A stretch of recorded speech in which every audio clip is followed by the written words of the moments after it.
Welcome back. Assalamu alaikum. We continue now our topic. There are sunnah. Every person who's getting married, he must know it. Now you go to the house or to the villa or to the hotel. Remember, my brother, you the new husband, that this girl you have taken from her family, she is with you now. According to Islam, I'm talking about to Islam.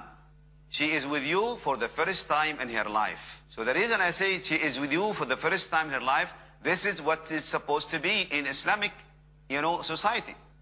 I know in some non-Islamic society, maybe the groom or the fiancé, he see his wife, he go out with her, and I'm talking about Islamic. Now you have this lady, she will come to you, to your apartment, or to your villa, or to the hotel. Remember, she is been living with her father and her mother. Let's say she is 18 years old or 19. Remember, she's never been with a stranger man during the last 18 or 19 years, the time she lived with her father and mother in their house. Suddenly now, she is with you. So my advice to you as a new groom or a new husband, you have to really remember to treat her nicely, to be kind to her. Don't expect from her, more than she is. She doesn't know you. She doesn't know what do you like. She doesn't know what you like, what you shouldn't like. So be gentle, be nice, try to give her kindness too, because, she needs that minute. She's scared, she's shy. This is things I'm really bringing your attention, what you really should do. There is a sunnah. Once you go to your bedroom, then you have to go as you and her, make wudu. And then you make 2 rak'ah, of course. And then you ask Allah subhanahu wa ta'ala to bless your marriage. And may Allah give you good children. Also, after you finish 2 rak'ah, then you put your right hand on her forehead. This is the sunnah. And you say, oh Allah, give me her good and whatever good she was, created with. And also protect me from her evil and any evil she was created with. This is really important before, you go to bed.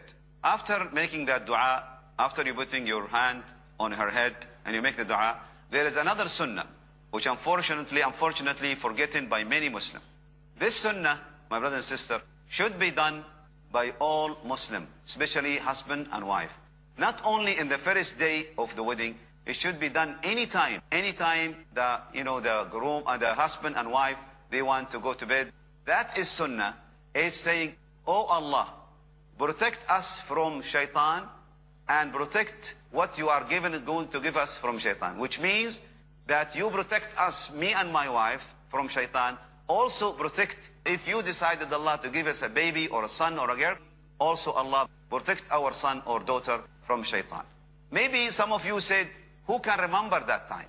I said, if you get in the habit, if you get used to it, you will remember.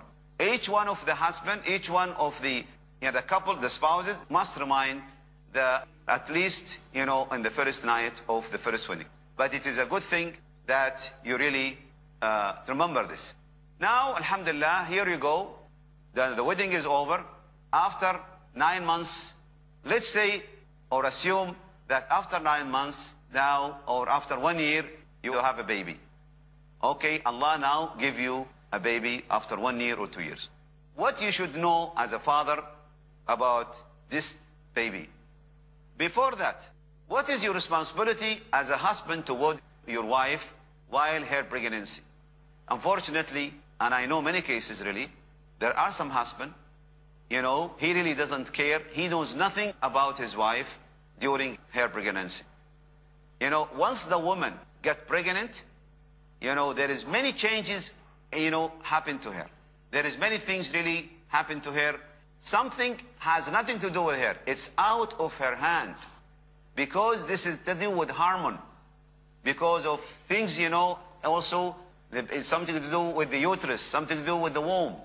Doctors can tell you exactly what could happen to a woman after she's pregnant. So maybe you will notice some change in her behaviors, some change in manners. She may hate you. She may dislike you. She may cannot stand your smell. She may ask you to bring her something you never thought about it. During especially the first 2 or 3 months. And this is something out of her hand. This is something happening naturally for any woman. So you as a new husband, you be careful. Don't be surprised if this is happening to your wife. This is because something out of your hand, and this is normal. This is natural. Let's continue now. You have the baby. Now, the question is now, I always I throw this question to many husbands. When you take your wife to the hospital for delivery, do you really enter there with her in the operation room? I really advise every husband, try to be with your wife during delivery. Because being next to her, believe me, you are actually reducing the pain up to 50% if it's not 60%. If your wife, while delivery, she got really severe pain. That's why Rasulullah sallallahu alaihi wasallam, when he was asked, who really deserved my friendship? He was asked by a companion, who deserved to be close to him or to her, or deserve my relationship, my friendship? Rasulullah sallallahu alaihi wasallam said, your mother. And the companion asked, who else? He said, your mother. And he said, who else? He said, your mother 3 times. And then the 4th time he said, your father. Why? Because Rasulullah sallam, is telling us that the mother really suffered more than the father. So it is really, I advise you as a new husband, not only the first time, I advise all my brothers, anytime your wife delivering a baby, try to be next to her. If she hold your hand and she look at you and she notices that you are next to her, believe me, you are reducing the pain up to 30, 40 to 50%. Alhamdulillah, now the delivery was succeeded, alhamdulillah, and you have a boy or a girl, whatever Allah subhanahu wa ta'ala, you are happy now. Your wife now is out of the operation room, and then on the first week also, the first 7 days, you give him a good name or you give her a name. It doesn't matter the first day, but the sunnah, on the 7th day, you give the boy or the girl a name. And be careful. I advise you, be careful, my brother, and also you, my sister. Don't really select bad names or, Western name. You really have to be proud of your Islamic name.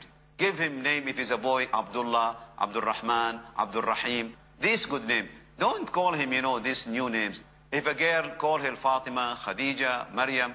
Any good name, but don't call her Judy or Susie. This is not our name. We are Muslim. We have our own names. I am not saying it has to be Arabic, as long it is not really bad names. Okay, now, alhamdulillah, you finish. Now there is another sunnah concerning the boy or concerning the girl, which we call aqiqah. Aqiqah, that you slaughter 2 sheep. If you have a boy, you slaughter 2 sheep. And you distributed the meat to the poor people, to your relatives, and also to you as a family. You can distribute it. But also from the sunnah, make sure when you take the lamb or the sheep, you tell the butcher that he should not break the bones. He should, disassemble them, and make sure he, for the joints, the bones joint, he should be careful not to break them, unless he have to. This is just a sign that may Allah protect your child, whether a boy, not to break his bone. And after you do this, remember, 2 sheep for the boy and 1 sheep for the girl. Now the question is it this obligatory right away? I have to do it right away. If you can afford, it is better to be done on the first week. If you cannot, then you can do it in the 2nd week. If you cannot do it on the 3rd week, and if you cannot, you can wait and do it anytime you can afford. As long you don't forget it. 2 sheep, 2 lamb for the boy, and 1 lamb for the girl. I am not saying that. The dalil for this is from the Quran. Allah subhanahu wa ta'ala said, وَلِلذَّكَرِ مِثْلُ حَظُّ الْأُنْثَيَيْنِ.